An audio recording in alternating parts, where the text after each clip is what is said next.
او یوه خبر دلته طالبانو علامه انور شاه کشمیری رحمه الله کړې ده.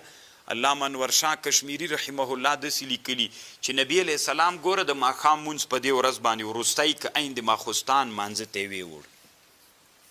زموږ د احنافو مذهب دا د طالبانو په مزدلفه کې د ماښام مونځ وروستی کول دا واجب ده. د ماښام مونځ به وروستی کوې دا وروستی کووالی په دې ورځ باندې څوک ده واجب ده.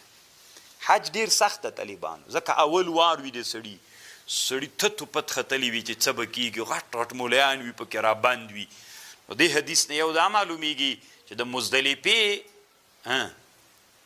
مزدلفې په شپه باندې چې دا کله عرفات خلاص وي تی مزل را شروع سي، مزدلفې ته راورسېدلی د ماخوستان مونځ به ناوخته کوي. خبر خو پوهې او د مزدلفې هم طالبانو ډېره نادره شپه وي. مونږ دواړه وارې مونځ په مزدلفه کې ناوخته کړی ده، ځکه همدا واجب دا ده چې تاخیر به پکې کوي.